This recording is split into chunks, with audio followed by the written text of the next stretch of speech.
નમસ્કાર, સવારની સુગંધમાં આપનું હાર્દિક સ્વાગત કરું છું। હું છું જીતુભાઈ ભીલ। આજ રોજ લીંડા ગામે ચમડી પર ખેતર છે ભગુભાઈ ખુશાલભાઈનું।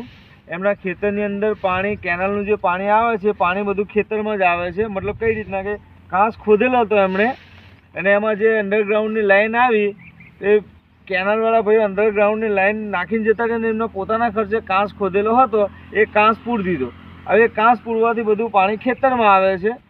તો એ જે તિલકવાળા એન્જિનિયર મેડમ છે પહેલાં, એ લોકોને અહીંયા રૂબરૂ બોલાવીને ચકાસણી કરેલી હતી અને મૌખિક એમને કીધેલું હતું કે અમારે આ રીતના તકલીફ છે, તમે અમારું સોલ્યુશન કરી આપો। તો અમને એવો જવાબ મળેલો ખેડૂતને કે તમારું થઈ જશે કામ, તમે ટેન્શન ના લેશો। અત્યાર સુધી કોઈ બી કર્મચારી જોવા મળતા એવા નથી। કમલેશભાઈ ભગુભાઈ ભીલ, અને આ મારા ફાધરનું નામ ભગુભાઈ ખુશાલભાઈ ભીલ। અને આ જે અંડરગ્રાઉન્ડ લાઈન ગઈ સાહેબ કરી એ મારે પોતાનો કણ અમે ખોદેલો હતો કને, તો અંડરગ્રાઉન્ડવાળા ખોદીને અને એ લાઈન દબાવીને અને કણ પૂરીને જતા રહ્યા છે। અને હવે એ કણનું પાણી બધું મારા ખેતરમાં જાય છે। અત્યારે કેન્દ્ર ચાલુ થાય એટલે મારા ખેતરની અંદર કોઈ પણ અધિકારી આવીને જોઈને ચકાડી જાય કે પાણી જાય છે કે નહીં। અને હવે જો મને વળતર, યોગ્ય વળતર ના મળે તો પછી મેં મારા પોતાના ખર્ચે કરી નાખું અને મને વળતર આપી દે।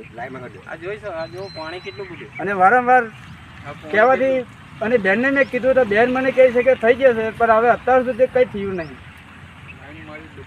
હવે આ કદાચ મને વળતર આપી દે, કાં તો ભાઈ મને કહ કરી આપો, અને કહ ના કરી આપો એટલે મેં મારા ખર્ચે કહ કાઢે મને વળતર આપી દે। અને જે કંઈ ખેડૂતને પાણી લઈ જવું હોય એ મને વળતર આપીને પાણી લઈ જાય। શું નામ છે તમારું? કમલેશભાઈ ભગુભાઈ ભીલ, ગામ લીંડા। ભગુભાઈ ખુશાલભાઈનું ખેતર છે, આની મેં પાણી વધારે એ વિરામછેડ થાય છે। આ લાઈન ખોદેલી હતી, પોતાના ખર્ચે કહ ખોદેલો હતો, પણ અહીંયા અંડરગ્રાઉન્ડવાળા અંદર લાઈન કરી કહની અંદર અને કહ પૂરી દીધો છે। અને આ ભાઈને બહુ નુકસાન થાય છે, એનું વળતર કોણ હાલશે? આગળ મેડમને બોલાવેલા, મેડમ જોઈને ગયા તે બી આ ભાઈને કંઈક મળ્યું નથી। અને આ ભાઈ હવે પાણી લેવા દેવા આગળ ખેડૂતને માંગતા નહીં, કેમ કે આનું જ્યાં સુધી સોલ્યુશન નહીં થાય ત્યાં સુધી આ ભાઈ પાણી લેવા દે નહીં। શું નામ છે તમારું? મારું નામ છે સિરાજભાઈ ગુલામભાઈ ગાંચી, ગામ લીંડા, ડેપ્યુટી સરપંચ।